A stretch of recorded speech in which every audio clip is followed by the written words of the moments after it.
elaborating on the theme we were discussing yesterday regarding the relative positions of Lord Shiva and Lord Vishnu. Now, there are many persons who will say there is no relative position between Lord Krishna and Lord Shiva because they're the same. Or they'll even say that there's no relative position between even myself and Lord Shiva because Shivoham, I am Lord Shiva, they will say. However, this is Siddhanta Viruddha. This is against the proper conclusion of Shastra, as is being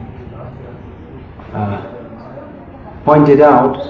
You'll find in Srila Prabhupada's purports in this Srimad Bhagavatam. It's very clearly pointed out that what is the actual position of Lord Shiva. Now, certain persons claim, those who are Shaivas, or those who consider Lord Shiva the Supreme. Shaiva means one who is in relation to, or again to use the word devotee, it's not really devotee, but we could say a votary of Lord Shiva. They are called Shaivas.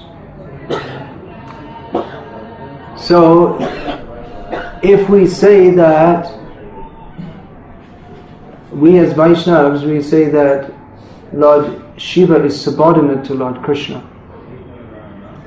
So they consider this an offense to Lord Shiva.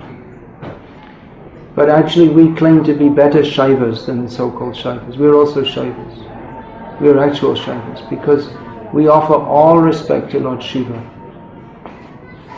but with proper understanding of his position as Kshirang yathadadi vikara vishesh yogat sanjayate yata pritagasti hetoho yah shambhutam apitata samupaiti karya govindamadi purusham tamaham bhajami. Lord Shiva's position is that he is non-different from Lord Vishnu in the manner that yogurt is non-different from milk. Because yogurt is nothing but milk. If yogurt is only composed of milk. But there is some transformation which affects its quality. Milk and yogurt, although essentially the same, also have very clearly, characteristically different properties. So in the same way, Lord Shiva he is non-different from Lord Vishnu, but has characteristically different properties. Specifically, he is associated with this material world, whereas Lord Vishnu never associates himself with this material world. He's not involved with the three modes of material nature in any way, although Lord Shiva is. So Vaishnavas, of course here in Tamilnadu in the past there's been very severe rivalry between Vaishnavas and Shaivas, even to the point of death. But as far as Gauriya Vaishnavas are concerned, they do not in any way denigrate the position of Lord Shiva, but rather they praise him, but they praise him with proper understanding. Therefore we are better Shaivas. Lord Shiva is not actually pleased when he's called the Supreme. He may accept such adulations from foolish people because he is committed to try to help to uplift them. But he himself knows that he is only a servant of Lord Vishnu. So he is actually more pleased when the Vaishnavas offer him all respect as a servant of Lord Vishnu. Naturally he feels more satisfied by that. So in this way, the Vaishnavas who offer all respect to Lord Shiva are better Shaivas. than those who claim themselves to be Shaiva. Vaishnava is the best smarta also, because we follow the Smriti regulations which are meant for upliftment to Krishna consciousness. Vaishnava is the best Shaiva, Vaishnava is the best Shakta. Shakta means worship of Shakti. It's generally considered to be the worship of Durga. But the Adya Para Shakti, they say, is Durga. She is the original, a higher potency. But that's only in the material world. The real original potency is Radharani. So Vaishnavas, they're the best Shaktas also. Everything. Ganapatya. Vaishnavas are the best Ganapatis because they recognize Ganapati as the servant of Lord Vishnu. Vaishnavas are, true Vaishnavas are Sahajya, because Sahajya is generally used in this. This is why Bhaktisiddhanta Saraswati Thakur, he likes to use the word Prakrita Sahajya, materialistic Sahajya. But otherwise there's nothing wrong with the term Sahajya intrinsically. Sahaj means natural. So it's natural to worship Lord Krishna. So Vaishnavas are also Sahajya. But to worship, to artificially claim oneself to be on a level that one is not, that is Prakrita or materialistic Sahajya. So a Vaishnava is a Sahajya, but not that. Advaitavadi. A Vaishnava is Advaitavadi also. We reject the Advaitavad of Shankaracharya, but Advaitam Achutim Anadim Anantarupam Adyam Purana Purusham Navayovanam Cha. We know that Advaita, that means Krishna. He is non-dual. Mayata Tamidam Sarvam Jagata Vyakta Murtina. Everything is Krishna in one sense. But the Advaitavad of Vaishnavas, that includes the allowance also for differentiation. But Advaita is not denied.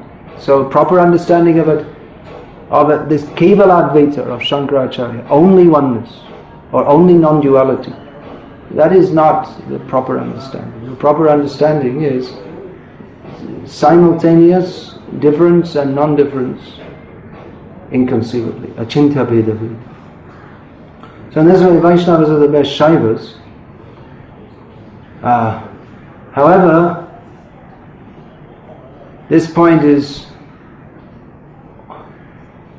here in India, almost universally misunderstood.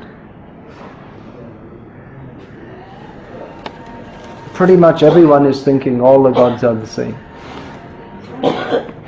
They don't have, naturally, because if everyone thought that Krishna is supreme, then the material world would empty out. Their purpose in being here would not be fulfilled. If people adopted proper understanding, then they would go back to Godhead. So the prevalent theories are naturally they are Siddhanta Viruddha, against the proper understanding of Shastra, or Apasiddhanta, just like we hear Shaiva Siddhanta. Actually there's no question of Shaiva Siddhanta or Vaishnava Siddhanta. Siddhanta means that which is correct and perfect. So although the Shaivas, they may have one opinion and someone else may have another opinion, actually Siddhanta is one. And it doesn't need to be, this term Siddhanta doesn't, intrinsically it doesn't need to be qualified by any other term, just like we say Sadguru. But if a guru is not Sat, then he's not a guru. So what is the need for saying Sadguru? If he's a rascal, then he's not a guru. He must be Sat. But we say this to qualify from all the rascals posing as gurus, which means almost all of them.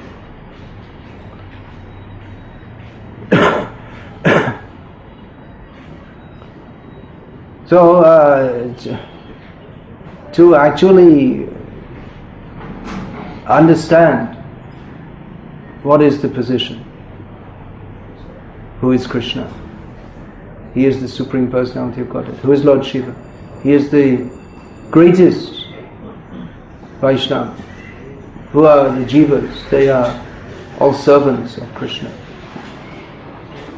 if one can understand this and accept it, not just understand it theoretically, then one can enter into Krishna Bhakti. There's controversy that is going on, even maybe in Tamilnadu more, all over India, this all the gods are the same and worship of Lord Shiva that is going on. There are so many temples of Lord Shiva all over India, famous temples. We have there the Jyotirlingas, and there are so many. There are 5 particular corresponding to the different elements. There are various temples in every state of India. Practically, there's Tarakanath in Bengal, and then Vaidyanath in Bihar, and Kashi Vishwanath is in UP, and now that Uttarakhand is a different state, so Kedarnath is there. And then we have Somnath in Gujarat, Triambakeshwar in Maharashtra, and so many Shiva temples here in Tamil Nadu. Sri Salem, the temple, I don't remember the name of the deity there, in Andhra Pradesh, it's the most prominent temple of Lord Shiva there. Ujjain in Madhya Pradesh, another great center of Shiva worship. But maybe in Tamil Nadu more, I think more here probably, it seems, than other places. The cult of Lord Shiva is very strong. There's so many major temples of Lord Shiva here, so many. It's Ekamreshwar, is that the name? In Kanchi. Then in Chidambaram is the Natara, yeah, unusual. He's not linga, but he's dancing. And then just south of Vellore, what's that place?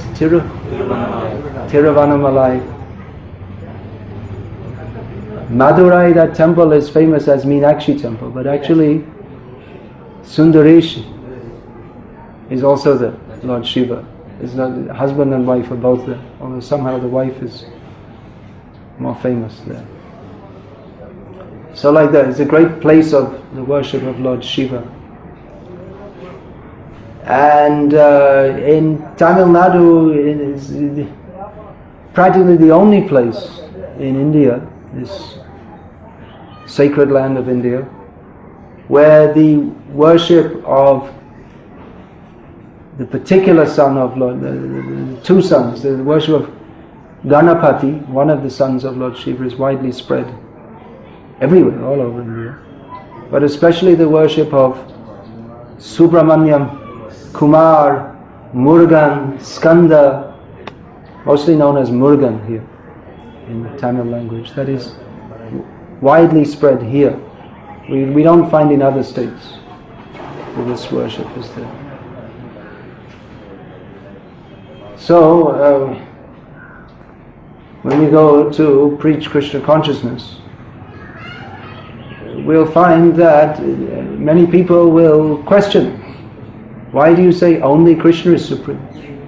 We induce even the worshippers of Lord Shiva and Murugan and Shakti. They're all related, these 3 cults, they're very similar. Worship of Shiva, worship of Shakti, and worship of Murugan. Similar means, how can we express? It has the same kind of mood about it. If you go in a Shiva temple or Shakti temple, it's the same kind of, usually, you can notice, at least Vaishnavas, they can notice the difference going in a Shiva temple and a Vishnu temple. The mood is, dare I say it, generally seems to be more tamasic, because after all, Lord Shiva is the overseer of the mode of ignorance. Not that he's in the mode of ignorance, but he oversees that. And people who are attracted to him, they're influenced by that. So such people, the worshippers of Shiva, Shakti, and Murugan, we can probably easily get them. You chant Hare Krishna, and they'll probably chant Hare Krishna, thinking Shivoham, I am Shiva, I am Krishna, and all the gods are the same. So yeah, I can also chant Hare Krishna. That is their good fortune. They can chant Hare Krishna. But no one can properly advance in Krishna consciousness unless they understand that all the gods are not the same. The very basis of Krishna consciousness is to understand that Krishna is supreme. Ekale Ishvara Krishna Arasad Bhritya Jare Joiche Nache Tare Toiche Kare Nritta. There is only one supreme controller. He is Krishna, and all others are servants. As he makes them to dance, in that way they dance.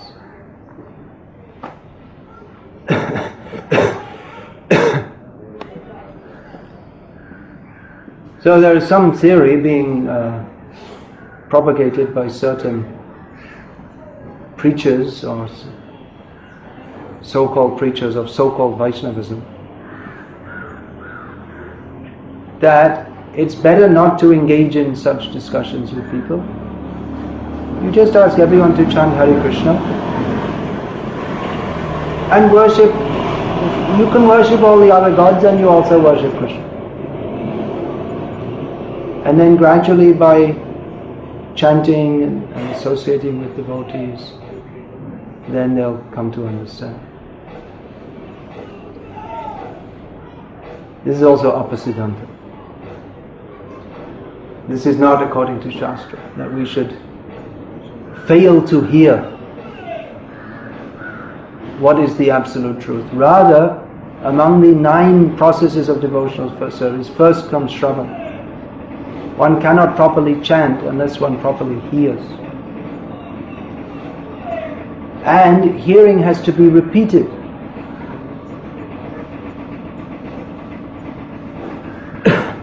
So that we become convinced.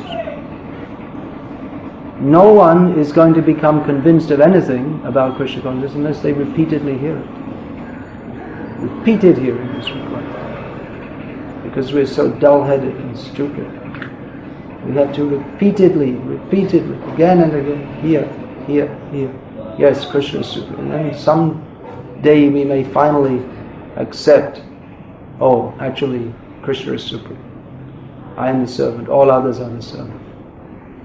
Unless we repeatedly hear, then we are certain to remain infected by the contaminations of misconceptions. You may think, well, they'll read it in Prabhupada's books. But unless those who are supposed to be representative of Srila Prabhupada verbally repeat what is in Prabhupada's books, then what happens is that others who are coming think, well, actually it's not very important. And they themselves won't, and if they repeat, instead of hearing that Krishna is supreme, we have to surrender to Krishna. Hare Krishna, please don't sleep in front of the devotees. Instead of hearing that, if they hear that, well, you just worship all the gods and you worship Krishna also, if they repeatedly hear that, then rather, instead of thinking that, we should give up the worship of so many different gods and only worship Krishna, savdhamang parittaja mamekam sharanam vraja, they'll think that, yes, you can worship all the gods, because that's what we're hearing all the time. So it's actually in the name of propagating Krishna consciousness, propagating impersonalism, that everything is all the same. This is not like I said, it's apasiddhanta, because it's against that which is given by our acharyas. You may say, well, we don't want to get in controversies and fights. Why not? Why don't you want to get in controversy? We want to live a comfortable life. You don't want to take a risk for Krishna. You want to fight for Krishna. Ramanuja, we like to read the stories in the book, and that's as far as it goes. How he risked his life to preach that Krishna is supreme. Narottam Das. There's so many. Narottam Das was preaching only Krishna is supreme. The Shaktas, they wanted to crush him and stop him. There's so many instances. Srinivasa Acharya, that king in Vishnupur, was a worshipper of Kali. He didn't compromise. No Vaishnava Acharya ever compromised. Now if we say, well, the Acharyas can do like that, but we should do differently. And what is the meaning of having an Acharya? Acharya means one who teaches by example. And if we follow another example, then we're not a disciple.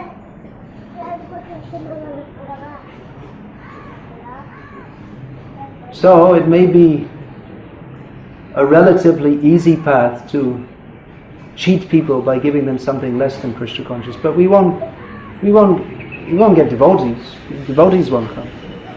Devotee means those who are attracted to the understanding the absolute truth, those who are fed up of the cheating of this material world, or finished with it. Real devotee means one who recognizes that Krishna consciousness is something different from everything else in this material world. Whereas everything in this material world is meant for cheating. Priti gite, joto katha, dharma nama chale, bhagavata kahi taha paripurna chale. Whatever preaching is going on in the world in the name of religion, it's all except the pure message of Srimad Bhagavatam. It's all simply cheating. That's all. That is the version of Bhaktisiddhanta Saraswati Thakur, who was another who simply spoke the truth and they wanted to kill him. So if one is actually to be a Vaishnava, if one is to take the position of a preacher, one must be ready to speak in such a way that people may be ready to kill him. Not that we insult, but we speak the truth. Unless one is prepared to speak the truth in the most clear, as Bhaktisiddhanta Saraswati Thakur was explaining, the most clear, direct and unambiguous manner, then one should not accept the praise or the respect of a sadhu or a Vaishnava or a preacher without giving the substance, teaching people the actual fact that Krishna only is supreme. There's the well-known story of Srila Bhaktisiddhanta Saraswati Thakur when he was remaining at Radha Kund for some days. So he heard that one local priest had said, it seemed to be a quite commonly said thing among a certain class of Brahmins, that as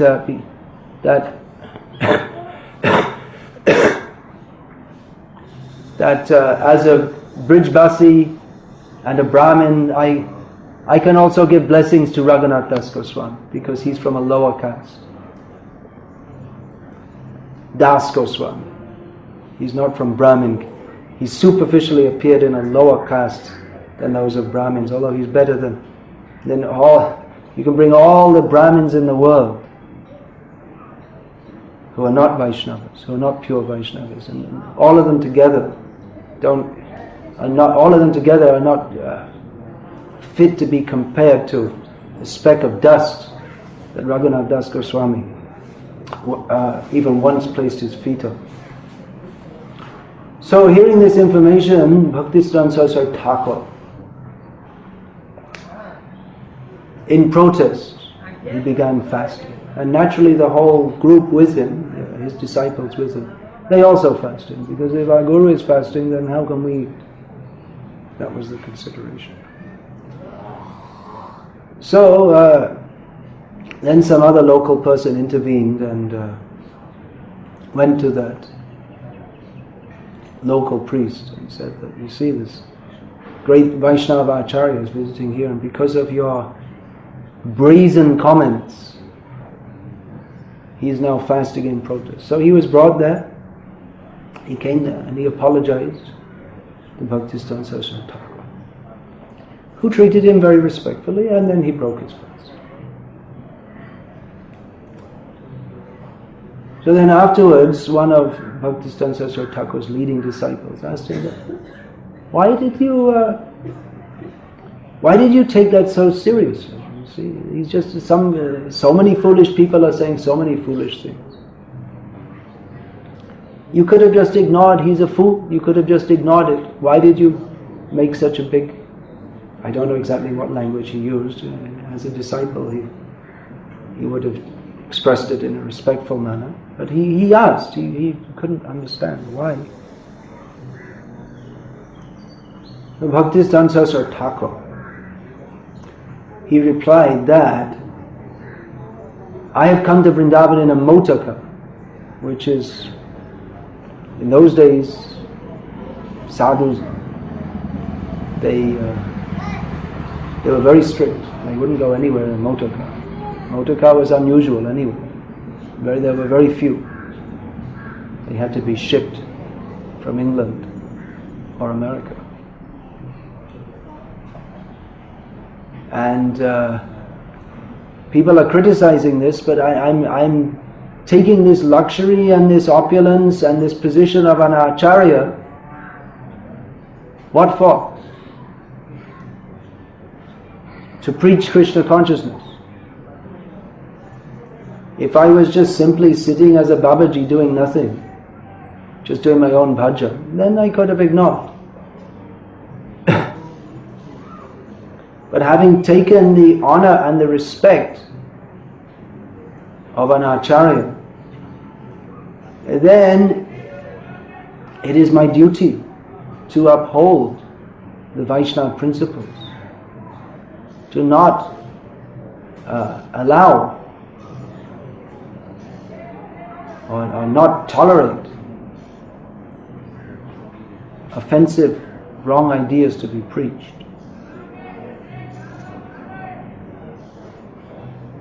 So all the preachers of Krishna consciousness are, maybe not officially, but they are practically taking the position of an acharya.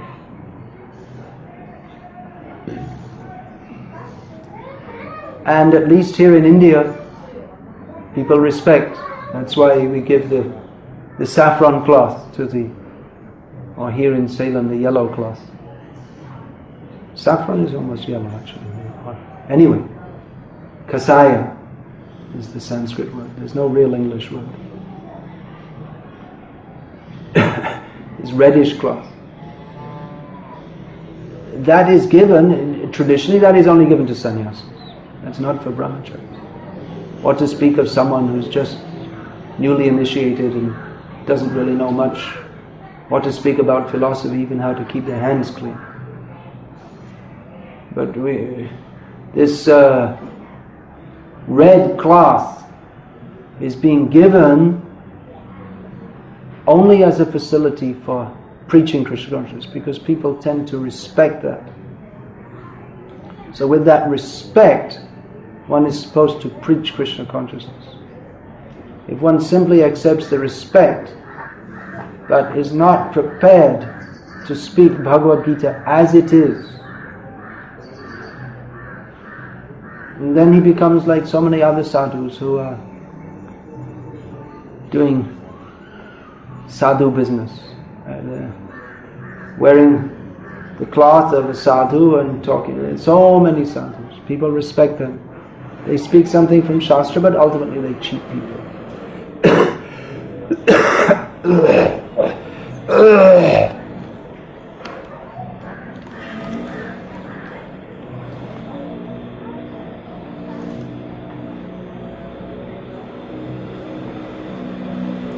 So we should not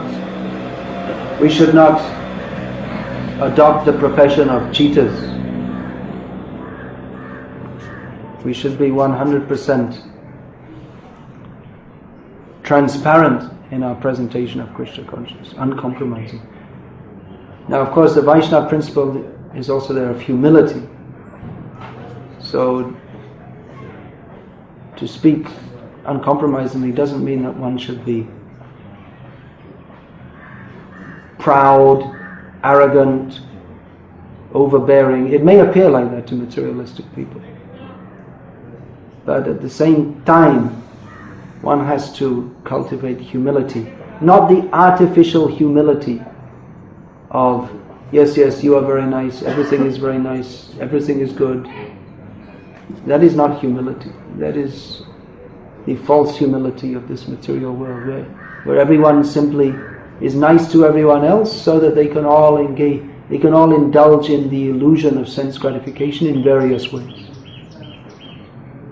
That is not humility. Certainly, a Vaishnava should not be arrogant, should be humble. But in the name of humility, one should not cease to preach the uncompromising truth.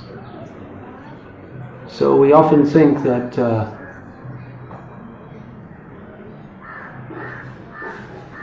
our duty as Vaishnavas is done if we worship the deity, distribute books, hold festivals, and induce people to chant Hare Krishna.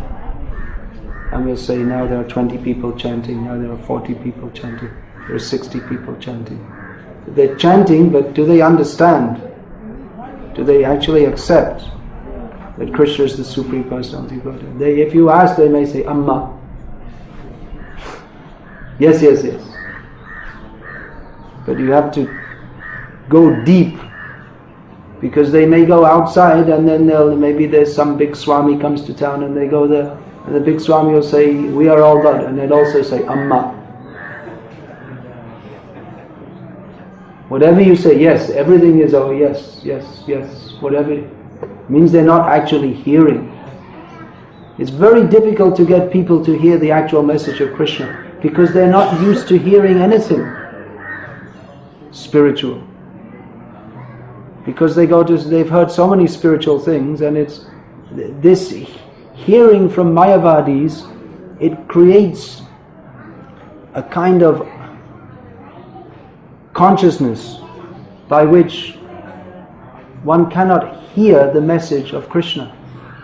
It's so contaminating that one cannot actually hear. Well, even someone may sit and they'll sit through the whole lecture and say it's very nice, and they might even be able to repeat everything that was said in the lecture, but it never entered beyond their ears, or maybe in the brain substance, but it didn't get anywhere near the heart. Because by hearing from Mayavadis, they think that, well, it's prasad outside, don't bring prasad inside, tell this guy. Oh, she understood.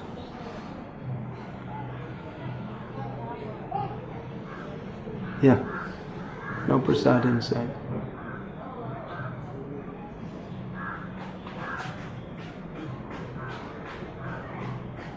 So people are so much conditioned to thinking that everything is all one and the same, and that anything they hear, they think, well, these people say Krishna is the Supreme, and they're very strong about it, so that's nice. And other people say that Shiva is the Supreme, that's nice. It's all the same. If we can get people to understand it's not all the same, then we're making some progress. So we shouldn't measure progress simply we got so many people chanting and we got initiated so many people. But we have initiation means to accept a guru. Guru means one has to hear from Guru. Not simply that Guru pouring some water on his feet and that's it. Offer puja, put some water on the feet, and that's it. That may be there, but the main thing one has to hear, and Guru has to speak what is the absolute truth. The disciple has to hear repeatedly then you can begin to understand.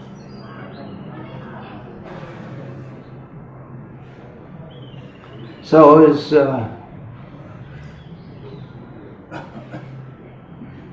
we shall see, not only how we're worshipping the deities, we're having festivals, we're bringing people, we're distributing books. We'll also see how much we're fighting against these Mayavadis and demons and rascals who are preaching the opposite of Bhagavad Gita as it is.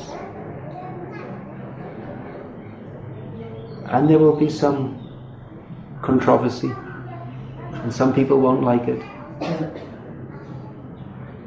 Amazingly, even some of our own members of ISKCON, they don't like that there should be some controversy. But this is what preaching means. There must be controversy.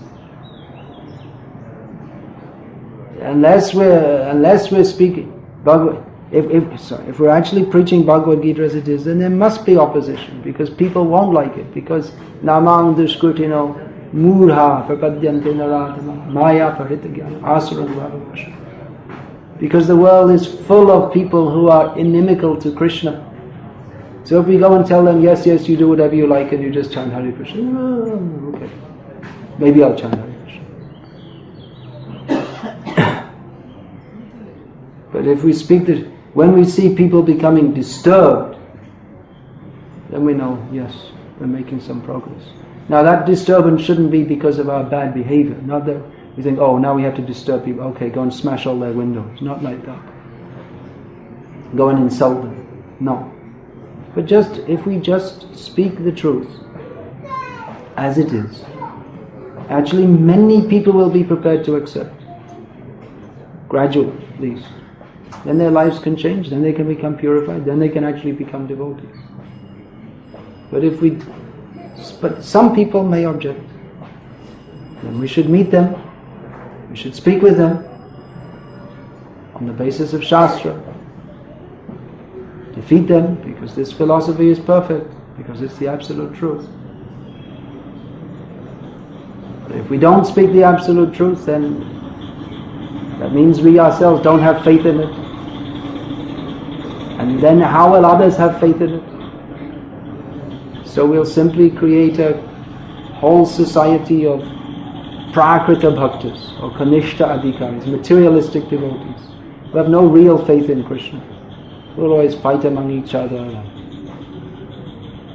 They don't know what is Krishna consciousness actually. So there is some scope for philosophy, yes, and by personal dealings also. We can bring we can induce people to take to Krishna consciousness. Just like you were telling me, one devotee was saying he went to someone's house and he had so many idlis there and they became pleased. And then they started chanting more or something like that. So that's all right, but if the whole of our preaching is simply eating idlis, then that's not preaching. By sentiment, if people take to Krishna consciousness somehow, that's good. But then you have to train them and teach them that I'm not simply an idli eater, but I have something else to do with my mouth also, which is to speak Bhagavad Gita as it is. Now you have to be prepared to hear that. Otherwise, we don't want your idlis. We don't need your idlis. We don't need your cheap appreciation. So anyway, it's getting a little late now, I suppose. I can speak on these topics more, but maybe tomorrow. Hare Krishna. Is there any question about this? No. Alright, so we'll finish there. Srimad Bhagavatam ki jai. His Divine Grace Srila Prabhupada ki jai. Hare Krishna.